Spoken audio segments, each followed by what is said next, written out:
Alright guys, welcome back to Sendkart, and today's an exciting day because yesterday I went and I got the Predator 420. This is the second smallest, or the second biggest model that Harbor Freight has. I got it on sale, so it's a pretty decent deal.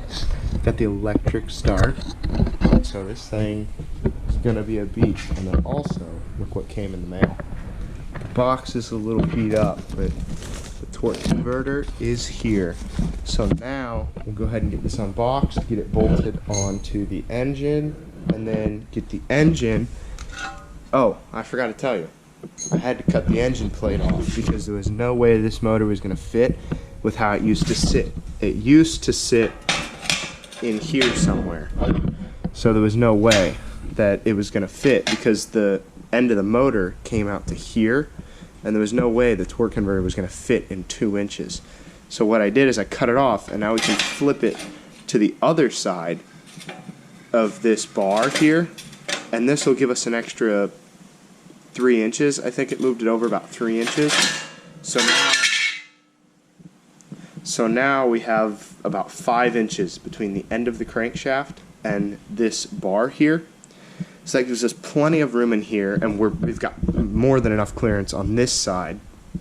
And I also went ahead and cut out this back piece because there is no way that it was going to fit. The exhaust hit and the airbox hit way before the thing sat at normal ride height. So what I'm going to have to do is take some bars and weld them in there and just kind of give it a little extension. So let's go ahead and unbox this, and we'll bolt it up. So I went ahead and cut this tab off. It was sticking up kind of in the way of the torque converter. I'm going to flip it back over and see if it fits. That was just a quick and dirty just to get it out of the way. If it's still in the way, I'll cut this off. I don't think it should be an issue. I think we should be good. So let's flip it over, put the engine back on. And by the way, this thing is not light. This whole combo weighs about 100 pounds. So, I mean, it doesn't look big and heavy, but, you know, let's just say, for scale, this tire is 20 inches tall and 8 inches wide. It is almost twice the width of the tire, and it's just aluminum and steel, so it is very heavy. It is not fun to maneuver by yourself, so I don't like to do it, but let's go.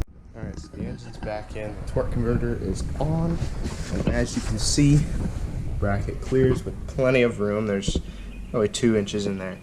That shouldn't be an issue.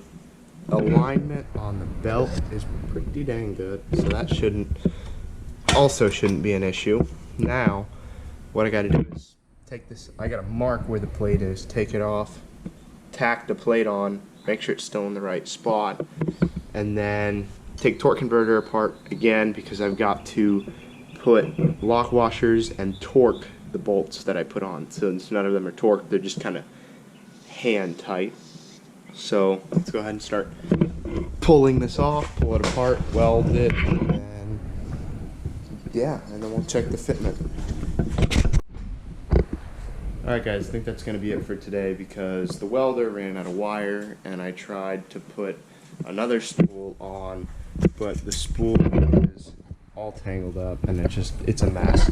I put it in, it jammed, so I had to yank it out and I put a different wire in it, and I think it was copper for some reason, and it doesn't like that, and it's sputtering, and it doesn't seem right. So I'm gonna wait till tomorrow.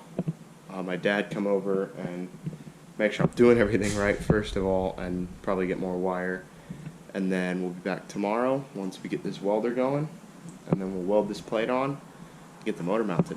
See you tomorrow. The axle is back on temporarily. I don't even know if I showed you I took it off, but I took it off, cleaned everything up. I still have to take it off for paint, but I put it on that way I could measure all the gaps, like the gap in here, the gap here that goes all the way down under the plate, the gap between that sprocket and the bearing carrier, and the drum for the brake. So basically what I'm going to do is I'm going to measure that, and then I'm going to cut spacers out of, where is it? this I have 1-inch pipe that I'm gonna cut spacers out of. It's right here. I'm gonna use this and I'm gonna cut this, and that should help hold the keys in, and it should also help keep stuff from damaging and dinging up the axle. So that's why the axle's back on, and I also went ahead and I got the engine, obviously, as you can see. I probably got that about a week ago, but the engine's so big, I actually ended up, the roll bar used to mount right in here, but I had to cut it and then re-weld it over here because the engine's so wide, and it's actually so long that I had to cut, yet again, I had to cut the back frame off. I don't even know what you'd call it, the bumper really. But then I'm gonna use some of this rectangular tubing. It's just scrap, weld it on there, and then make a back piece. That way I do have a bumper, and that should give us plenty of clearance. There's tons of clearance between the seat, and there's gonna be even more because this will be gone. So it'll go from here to here. But yeah, that's pretty much an update on what I got now. Next is gonna be pulling the engine off after I line everything up where I want it, take my measurements, cut the spacers, pull the whole axle off. Probably after that, paint. Then, oh, first I gotta get a floor pan here. I gotta find a piece of metal to go in here as a floor. That way your feet don't fall through and you don't get sticks and stuff hitting your legs while you're driving. But the brackets for the throttle, this is the throttle bracket I made with a mill. Actually, not bad. Same, there's one over there for the brake cable. And they're just gonna bolt right onto the side of here. The pedals will be up like this. And then the other end of the cable mounts here and goes to the back to either the throttle, which is all the way in there. It's kind of hard to see, but it's back down in there. Or the brake, which the brake drum is on, but the band is not. So yeah, that's where we're at right now. And the torque converter is absolutely massive on this engine. I don't know if I mentioned it before, but it weighs about 100 pounds with the engine and the torque converter together. That's no gas, no oil. That's just dry weight. So it is definitely heavy, but I think it'll work. And I think we might even pop wheelies because I can just put my foot here and pull back on the roll cage a bit. I mean, maybe 10 pounds of force and it pulls it up. And with me sitting here, it's not going to take much to wheelie this thing. So it should be pretty cool. So I'm going to disassemble this after I line up everything and take my measurements. We'll make the spacers, bolt the engine down, maybe get the torque converter done. Oh, no, we got to paint it first. Okay, so take everything apart after I make the spacers, paint it, and then maybe start putting it back together. I think that's going to be tomorrow, so let's get started. All right, so I'm over here at the machine shop, and I found a piece of aluminum that I'm going to use as the plate. It's got a lip here, and a lip there, and a lip there, but I had to cut it here. So this will work perfect because it's an inch shorter than the seat brackets. So it's not going to stick, it's going to go all the way under the seat, but it won't block the bolts for the seat. I'll just repaint it, and then I'm also going to use some of this, I don't know whether I want to use this flat stock or this channel. I think I'm going to go with the channel. It'll be stronger, and then I'll weld the channel to the bars or the tubes, and then I'll bolt the plate to it. That way, in case I run over a rock or something and I dent the plate up too bad, I can just go ahead and zip the bolts off, make a new plate, and then throw it on real quick, and I don't have to cut it off like I did with the other one. So let's start making some brackets.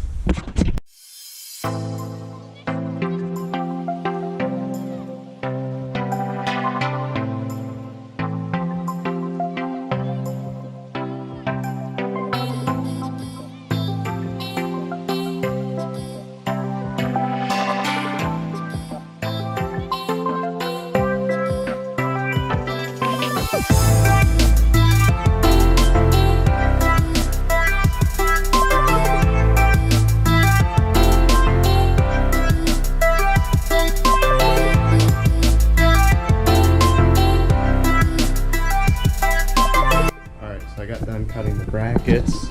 I've got 9 of them. They're just little channels. They're still pretty hot.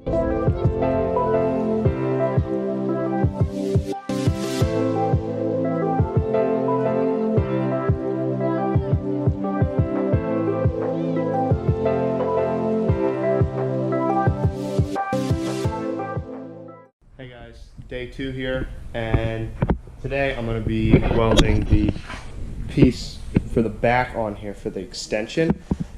It's all stripped down again. Took the axle off. I got my measurements for the spacers, motors off. It's all ready to go back on, but I got to weld this on, weld it together, paint it. Then the whole thing gets paint, put the engine back in, and go from there. But the go-kart officially has a name. We are going to be calling it the Sendkart, as you see in the other titles. We changed the titles. So it is now the Sendkart. And yeah, that's pretty much it. So let me get this made and I'll get back to you when that's done. Alright, so update on the go-kart. The bumper thing is on. It can hold plenty of weight. I can stand on it and it doesn't break, so that just, you know, that says it's good. Welds don't look the greatest, but again, it's like my 5th time welding, so it's not square either, but I don't care as long as it works. And you can see it's not square, but that side is longer than that side. But hey, who cares? As long as it works.